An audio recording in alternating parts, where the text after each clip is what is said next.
आज हम पढ़ेंगे सीएनजी गैस के बारे में, उसके लीकेज, उसके फायर फाइटिंग, प्रिवेंटिव प्रिकॉशंस, ये सब आज पढ़ेंगे। अभी कुछ ही दिनों पहले हमारे एक मित्र ने मैसेज किया था कि सर सीएनजी फायर के बारे में बताएं, तो उसी के आधार पे वीडियो बनाया जा रहा है और आप लोग भी कमेंट करते रहेंगे तो वीडियो आती रहेंगी। और जो वीडियोस इजी रहती हैं उनको जल्दी कवर करने की कोशिश करेंगे, जिनमें थोड़ा पढ़ने की ज़रूरत है तो उसमें पढ़ रहे हैं, क्योंकि जैसे जैसे आदमी ग्राउंड लेवल से ऊपर उठता जाता है तो ग्राउंड के लेवल कुछ चीज़ें मिस हो जाती है, उसको रिकवर करने की ज़रूरत होती है। ऐसा नहीं कि बिल्कुल ही पता नहीं होता, तो उसके बारे में आज रिकवरी करेंगे।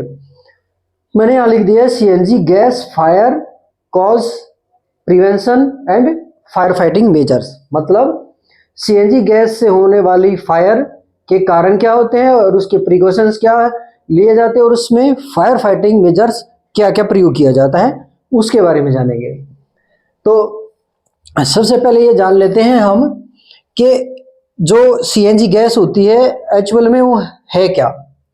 तो सीएनजी गैस की फुल फॉर्म होती है कंप्रेस्ड नेचुरल गैस। मतलब ये नेचुरल गैस है जिसको कंप्रेस्ड करके किसी कंटेनर में भरा गया है। वो कोई छोटा सिलेंडर हो सकता है और बड़ी गाड़ी भी हो सकती है, ठीक है। ज़्यादातर इसका प्रयोग गाड़ियों को रन करने में करते हैं, क्योंकि पोल्यूशन को कम करने के लिए सीएनजी और इलेक्ट्रिकल गाड़ियों पे ज़्यादा फोकस किया जा रहा है। और अदर एरिया में, अदर कंपनीज में अकॉर्डिंग टू रिक्वायरमेंट यूज होती रहती है। इंजन्स, चाहे वो किसी कंपनी का इंजन रन कर रहा है, चाहे किसी गाड़ी में फिटेड इंजन है, क्योंकि आजकल तो जी जनरेटर्स भी जो गैस से चलने लगे हैं। तो इसके बारे में कुछ और जान लेते हैं कि एलईएल और यूएल क्या होता है, कितनी फ्लेमेबल होती है, उसके बारे में। तो ये सबसे हाईएल, मैं ये तो सबसे तो नहीं बोलेंगे, लेकिन बहुत ही ज़्यादा फ्लेमेबल होती है। आग और फायर एंड एक्सप्लोजन के रिस्क ज़्यादा होते हैं। तो इसका जो एलईएल होता है वो 5% होता है, 5% होता है। और जो यूईएल होता है, जिसको अपर एक्सप्लोजिव लिमिट बोलते हैं, वो 15% होता है, प्रतिशत होता है। और AIT लिखा है मैंने, ये शॉर्ट फॉर्म में लिखा है। इसका मतलब होता है auto ignition temperature. Auto ignition temperature क्या होता है? किसी भी पदार्थ का वो टेम्परेचर जिसपे वो अपने आप जलने लग जाए, उसको ऑटो एग्निशन टेम्परेचर बोलते हैं, ठीक है। अब बात आती है कि सर सीएनजी गैस में एक्चुअल में कौन कौन सी गैसें होती हैं। तो इसके अंदर इथेन और मीथेन का मिश्रण होता है, और जो सबसे ज्यादा यूज की जाती है वो मीथेन यूज की जाती है। मीथेन, जहां पे नेचुरल शब्द का प्रयोग आ जाए गैस में तो समझ लेना मीथेन है, ज्यादा मात्रा में मीथेन यूज की जाती है। कुछ एरियाज के आधार पे मीथेन और इथेन का थोड़ा थोड़ा जो कॉम्बिनेशन है, परसेंटेज है, वो अप डाउन हो जाती है। जैसे हमारा हिमाचल या कश्मीरी एरिया है, वहाँ पे थोड़ा अप डाउन कर सकते हैं, हो जाता है। और जो नीचे हमारा साउथ के एरिया, वहाँ पे गर्मी ज़्यादा होती है, तो वहाँ पे अप डाउन कर सकते हैं। तो पूरा फिक्स नहीं जाना कि कितना है, बस ये जानना चाहे ऊपर से नीचे कहीं पे भी यूज हो, मीथेन सबसे ज़्यादा यूज होती है, ठीक है। अब जान लेते हैं कॉज, आग लगने के कारण क्या क्या हो सकते हैं। कॉज ऑफ फायर, तो सबसे पहला होता है गैस का लीकेज होना। अगर गैस लीकेज होती है तो फायर के चांस बढ़ जाते हैं। अब यहाँ पे मैं पूरे कॉज ही बताऊंगा। यहाँ पे मैंने प्रिकॉशंस लिखे हैं या प्रिवेंशंस जिसको बोल देते हैं, वो मैं यहाँ पे बताऊंगा। तो इसके बारे में फिर डिटेल में यहाँ पे समझाऊंगा, यहाँ पे केवल हेडिंग समझिए। गैस का लीकेज होना आग का कारण बनता है। इम्प्रॉपर इंस्टॉलेशन, मतलब ढंग से इंस्टॉलेशन ही नहीं किया गया है। नट बोल्ट जो फ्लैंज टाइट किए जाते हैं, वहां पे फ्लैंज को बराबर टाइट नहीं किया गया, या गैस किट नहीं लगाया गया, या गलत या लो कॉस्ट या बिल्कुल रद्दी टाइप की गैस किट लगा दी गई, नट बोल्ट लगा दिए गए, प्रेशर आने पे वो लीकेज या फटने के चांसेस बढ़ जाते हैं। ठीक है,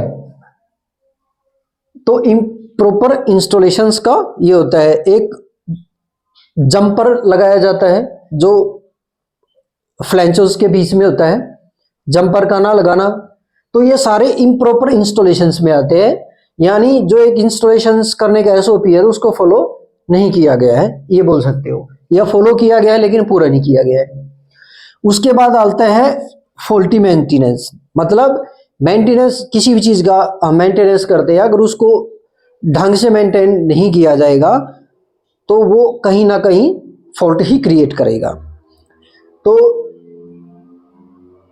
अब मेंटेनेंस में इसमें क्या आ सकता है, जैसे ये मान के चलिए कि हमारा गैस गाड़ियों में सीएनजी का यूज ज्यादा हो रहा है, जो जनरली हर कोई देख भी लेता है, उसका भी एक प्रॉपर मेंटेनेंस होता है, जो लीकेज का सालाना ये उसका एक टेस्ट प्रेशर होता है, इंस्पेक्शन होता है, तो वो सारी चीजें अगर बराबर मेंटेन नहीं है तो आग के कारण बढ़ जाते हैं। उसके बाद आता है इलेक्ट्रिकल शॉर्ट सर्किट,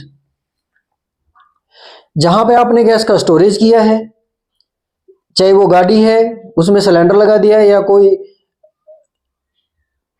बड़ा टैंक का स्टोरेज कंपनी या किसी भी स्टोरेज एरिया में है, और वहां पे आपने इलेक्ट्रिकल का इस तरह से यूज किया कि शॉर्ट सर्किट और आग पकने की चांस है, तो इलेक्ट्रिकल शॉर्ट सर्किट से आग लग सकती है। उसके बाद आता है ओवरहीटिंग। ओवरहीटिंग कैसे होगी, आपने देखा होगा जो हमारे पेट्रोल पंप्स होते हैं, पेट्रोल पंप पे जो डीजल और ऑयल के टैंक्स होते हैं उनको अंडरग्राउंड रखा जाता है, ताकि जमीन की जो नमी होती है, जो ठंड होती है, उससे वो पैक रहे और आसपास से हीट ना मिल सके। या हमने किसी कमरे के अंदर उसको रख दिया और कमरे पे जो कमरे के अंदर टैंक है उस पे कहीं से खिड़की या विंडो से डायरेक्ट सनलाइट उसके ऊपर गिर रही है तो टेम्परेचर बढ़ेगा।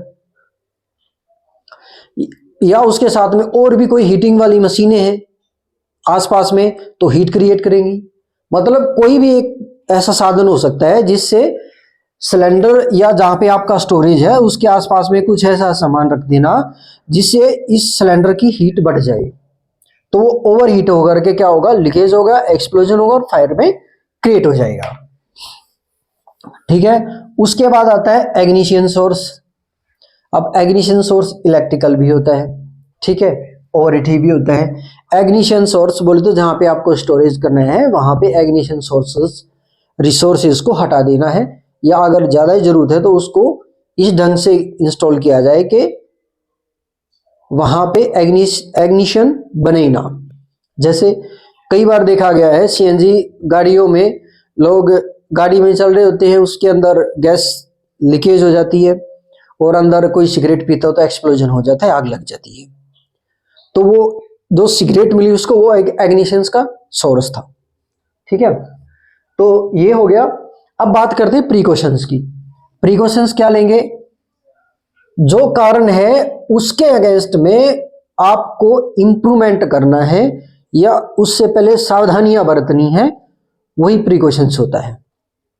अगर कोई पूछता है कि प्रिकॉशन क्या होता है तो आप ऐसे बता सकते हैं कि जो जो खतरे होने के वहां पे चांस है उसके खिलाफ अगर हम कोई भी सावधानी बरतते हैं तो उसको प्रिकॉशंस बोलते हैं या सावधानियां बोलते हैं।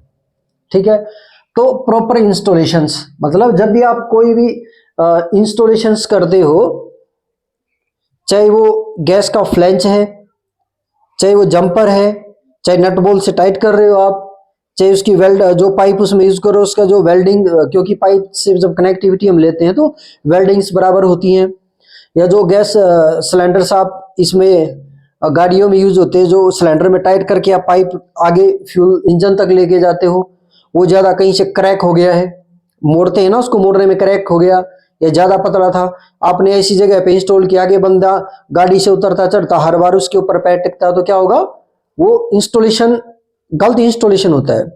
कि आप बार बार ऊपर चढ़ रहे हो, उसके ऊपर पैर रखा जा रहा है, तो एक ना एक दिन क्या होगा, वो पाइप के ऊपर लोड पड़ेगा तो क्रैक हो जाएगी या ब्रेक हो जाएगी, या जो हमने जो नट बोल्ट टाइट किया उसको लूज करके लीकेज करना स्टार्ट कर देगी। ठीक है, या हमने कोई भी स्टोरेज टैंक बनाया है, उसकी टेस्टिंग हमने नहीं की है, इंस्टॉलेशन तो कर दिया, उसकी टेस्टिंग बराबर नहीं हुई है, तो ये सारी चीजें प्रॉपर इंस्टॉलेशंस के साथ में होनी चाहिए, उसको प्रॉपर इंस्टॉलेशन करना है। रेगुलर मेंटेनेंस, इंस्पेक्शन या मेंटेनेंस, हमने गाड़ी में सीएनजी फिट तो करवा ली है। अब आप बोलोगे कि सर आप तो हर बार गाड़ी का ही, हमें तो जो है ना कंपनी में हमारी जो गैस उसके बारे में जानना है। देखो चीजें सेम ही होती है, थोड़ा डिफरेंट होता है, बस समझाने का तरीका है ताकि बंदे को जल्दी से समझ आ जाए। ठीक है, हमने जहां पे स्टोरेज किया है, चाहे वो गाड़ी में फिट किया है चाहे कहीं पे टैंक का स्टोरेज है, तो वहां पे हमें जो जो हमारे सेफ्टी डिवाइस लगे हैं उसका इंस्पेक्शन बराबर होना चाहिए। जो भी गैस सिलेंडर्स होते हैं उसमें सेफ्टी डिवाइस लगाया जाता है, अगर सेफ्टी डिवाइस काम नहीं कर रहा है तो वो एक्सप्लोजन होने के चांसेस बढ़ जाते हैं। तो उस सेफ्टी डिवाइस का इंस्पेक्शन रेगुलर होना चाहिए, मंथली, क्वार्टरली, एनुअली, जो भी उसका शेड्यूल्स बनाया जाता है उसके आधार पे हो। ठीक है, और जो भी उसके आसपास में हमने और अदर सहायक इक्विपमेंट लगाए हैं उनका भी मेंटेनेंस बराबर होना चाहिए। पता लगे हमने गैस सिलेंडर पे पूरा फोकस किया था, इंस्पेक्ट करने में इंस्पेक्ट हो भी रहा है, किसी भी कारण से क्योंकि अनहोनी का पता नहीं तो लीकेज हुआ और आग लगी। कब लगी? क्योंकि आसपास का जो इन्वायरमेंट था वो हमने प्रॉपर इंस्पेक्शन मेंटेनेंस नहीं किया था। ठीक है, तो रेगुलर इंस्पेक्शन मेंटेनेंस करना है। Leakage testing time to time होनी चाहिए। अब कहाँ कहाँ पे होनी चाहिए? लीकेज टेस्टिंग की हर जगह नीड है। जैसे लीकेज टेस्टिंग में क्या क्या होता है? लीकेज टेस्टिंग बोले तो ये मान लिया हमने कोई भी एक टैंक बना दिया, अब यहाँ से हमने फ्लैंच लगा करके आगे फिर फ्लैंच जोड़ा और यहाँ से इसको हम कंप्रेस करके यहाँ तक लेके आ रहे हैं।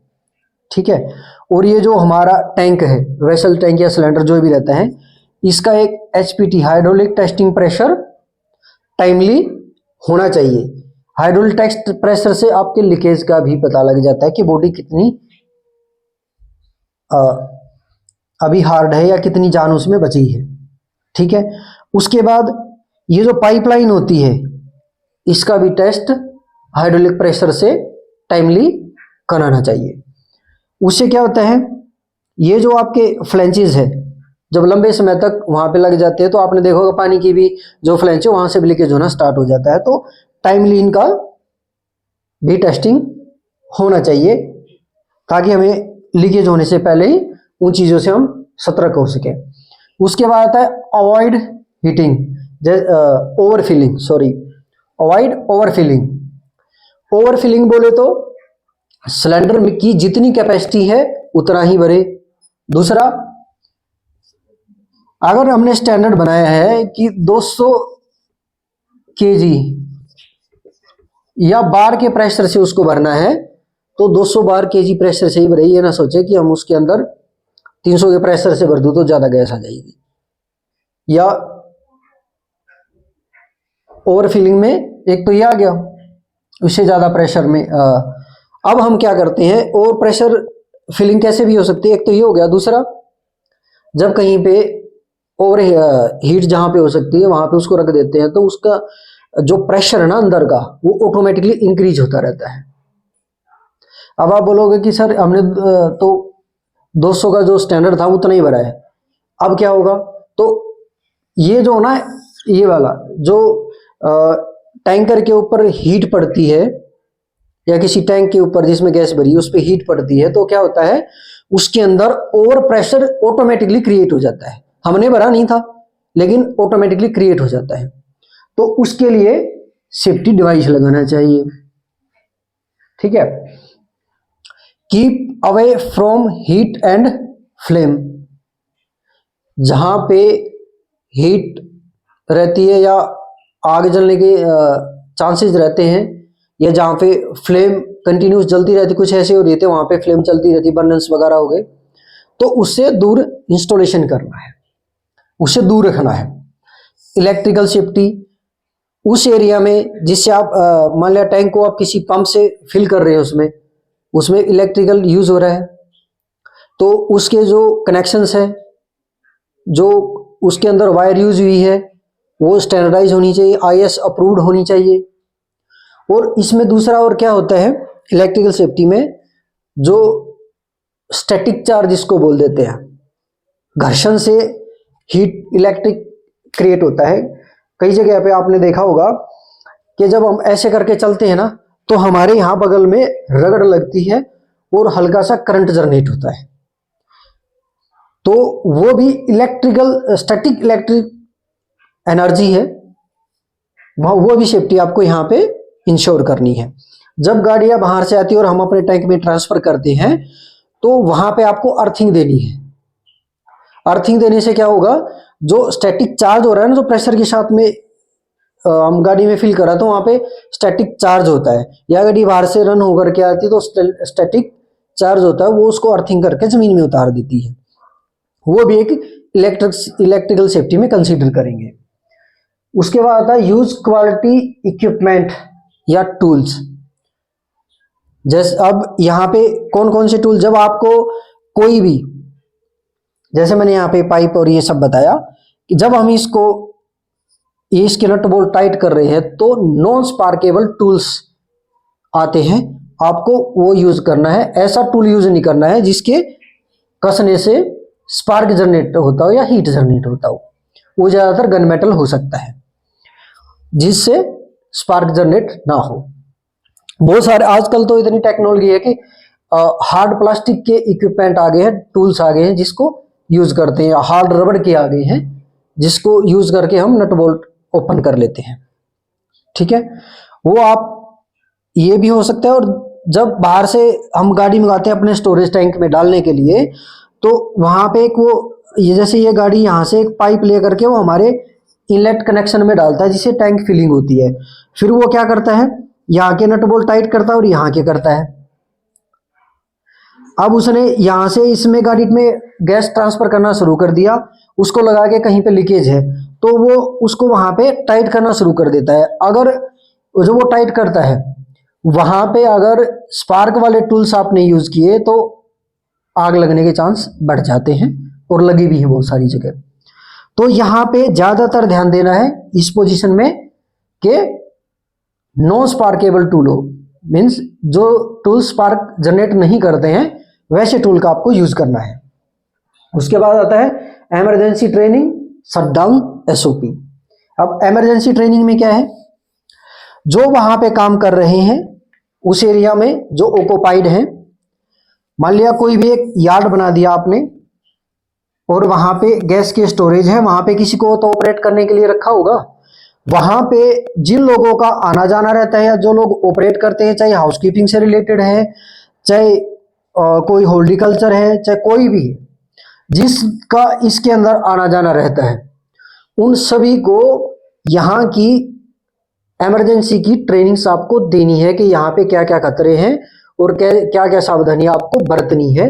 ये भी एक प्रिकॉशन का पार्ट होता है, प्रिवेंशन और प्रिकॉशंस का पार्ट होता है।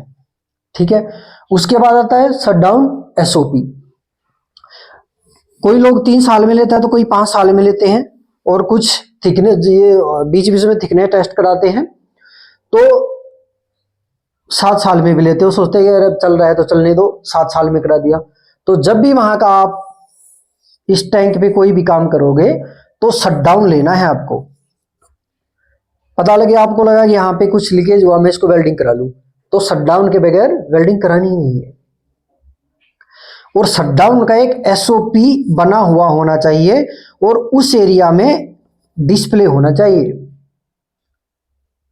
और जब भी वहां पे शटडाउन लिया जाए तो शटडाउन में इन्वॉल्व होने वाले सभी वर्कर की उस फायर हजार्ड्स और प्रिकॉशंस के बारे में ट्रेनिंग होनी चाहिए।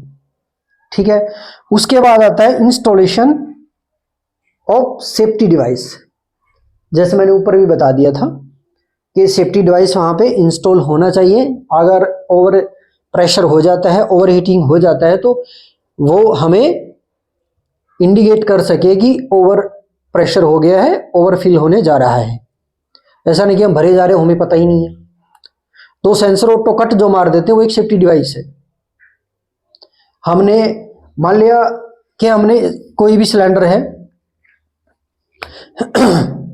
ये सिलेंडर है, इसमें हमने फिलिंग कर रहे हैं। यहाँ पे कोई भी एक सेंसर आपको लगा देना किसी भी पॉइंट पे, जो आपको ये बताए कि यहाँ से हम फिल किए जा रहे हैं।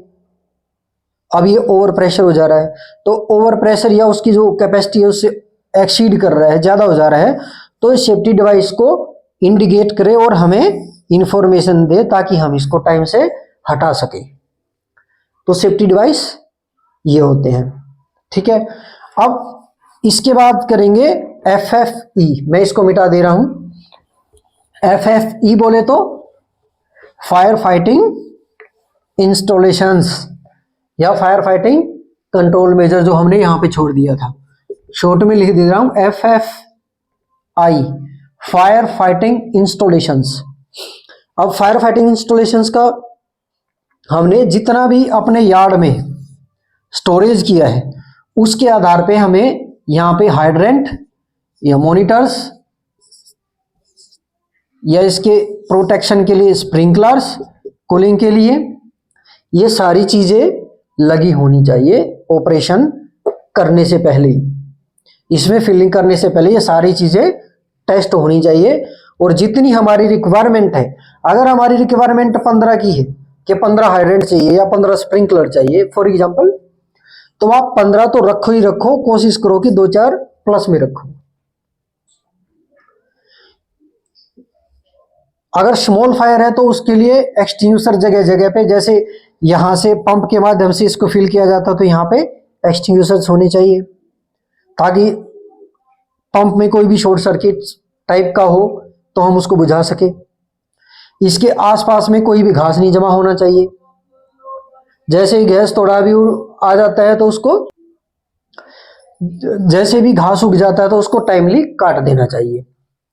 ठीक है, अब ये तो हो गया कि जी सब कुछ लगा हुआ है।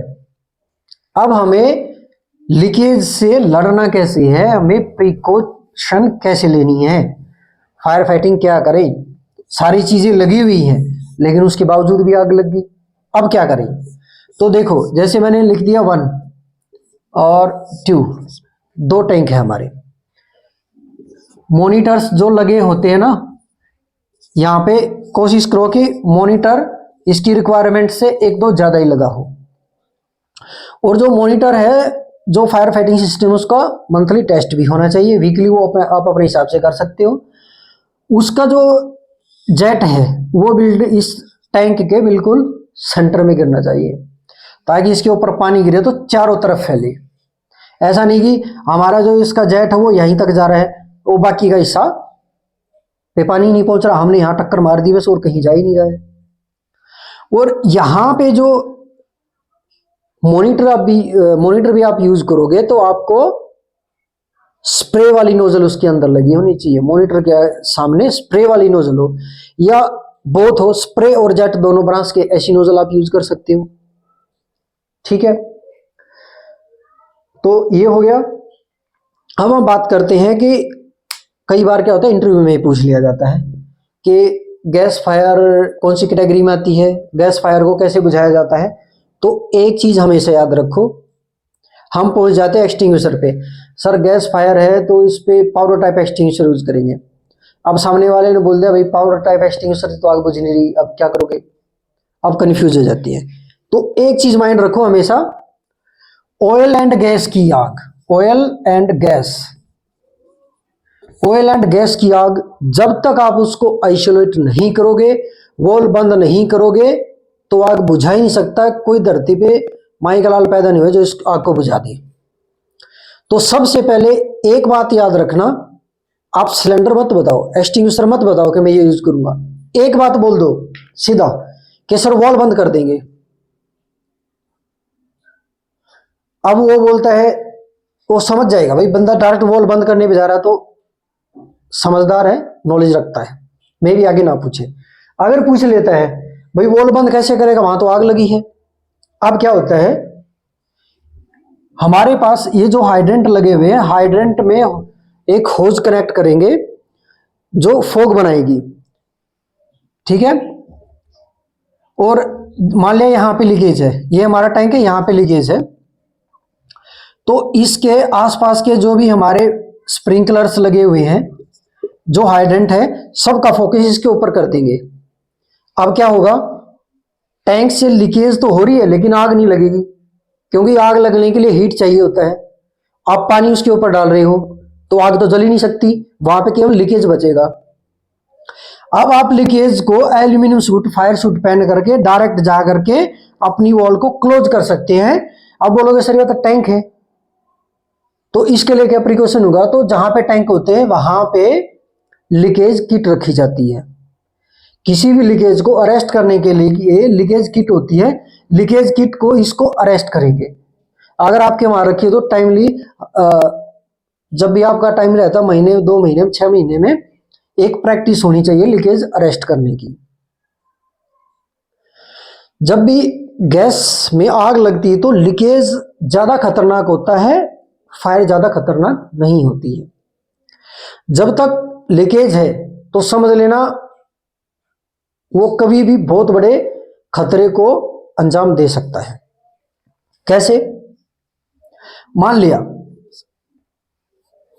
यहां पे ये है, ये प्रेशर से भरी हुई है, जब यहां से लीकेज होगा तो इस तरह से आग जाएगी, वो केवल इतने हिस्से में जाएगी। अब आसपास में नहीं फैलेगी, जहां तक उसका प्रेशर जा रहा है वो वहीं तक जाएगी, उससे आगे जा ही नहीं सकती। लेकिन अगर ये आग ना लग करके लीकेज हो गया तो ये लीकेज क्या करेगा, फैलती रहेगी, ये पूरे एरिया में फैल जाएगी ऐसे करके। और कहीं से भी इसको हल्का सा स्पार्क मिला तो ये एक्सप्लोज करेगा बहुत बड़ा। यहां पे क्या होता है, V vapour cloud explosion, VCE vapour cloud explosion, इसके बारे में मैंने एक वीडियो बनाई, अगर वो डिटेल में आपने पढ़ना है तो, इसके बारे में सीखना है तो ये लीकेज कम खतरनाक होता है, और सॉरी लीकेज ज्यादा खतरनाक होता है और आग कम खतरनाक होती है। खतरनाक दोनों ही होते हैं, अगर हम दोनों का एक रेशो देखें तो लीकेज ज्यादा खतरनाक होता है, ठीक है। तो ये सारी चीजें मैंने कवर की है और उम्मीद करता हूं आपको समझ भी आ गई होगी। अगर फिर भी आपको लगता है कुछ चीजें छूट गई हैं, समझ में नहीं आया है, तो आप कमेंट कर सकते हैं, मैं ट्राई करूंगा आपको रिप्लाई करने की, आपको सेटिस्फाई करने की। तो जल्द लौटेंगे नेक्स्ट वीडियो के साथ, जब तक के लिए जय हिंद।